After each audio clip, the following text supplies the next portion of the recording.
بسم اللہ الرحمن الرحیم نحمدہ ونصلی علی رسولہ الکریم۔ محترم سامعین، اللہ تعالیٰ سے امید کرتے ہیں کہ آپ سب خیریت سے ہوں گے۔ اللہ تعالیٰ آپ سب کو اپنی حفظ و امان میں رکھے۔ محترم سامعین، آج آپ کے ساتھ جو حدیث شیئر کرنے لگے ہیں وہ حج کے مبارک موضوع کے حوالے سے حدیث ہے۔ حج کی فضیلت کے بارے میں بتایا گیا ہے اس حدیث پاک کے اندر۔ محترم سامعین، اس حدیث کو سنیں اور اس کی فضیلت کو سمجھیں۔ محترم سامعین، آپ ہمارے چینل پر نئے ہیں تو ہمارے چینل کو سبسکرائب، لائک اور شیئر ضرور کریں تاکہ ہر آنے والی حدیث، دعا، وظیفہ آپ تک پہنچتا رہے۔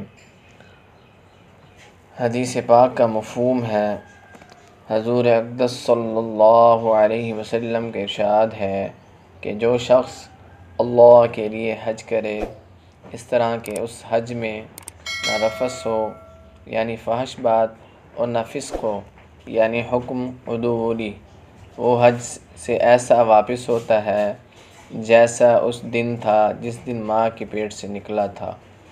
فائدہ: جب بچہ پیدا ہوتا ہے وہ معصوم ہوتا ہے کہ اس پر کوئی گناہ، کوئی لغزش، کسی قسم کی دار و گیر کچھ نہیں ہوتی۔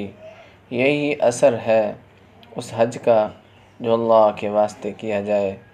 محترم سامعین، حج بہت بڑا عمل ہے، اسلام کے رکن میں سے ایک رکن ہے۔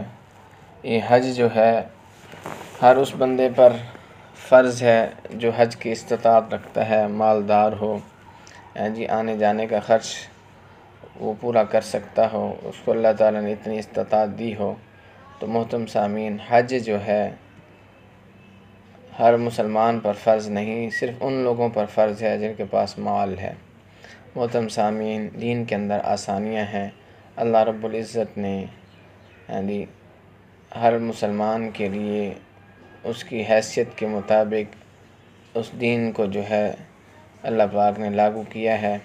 محترم سامعین، اللہ تعالی ہمیں عمل کرنے کی توفیق عطا فرمائے۔ آپ سب اپنا خیال رکھیے گا۔ اس کے ساتھ آپ سے اجازت چاہوں گا، دعاؤں کی طرف۔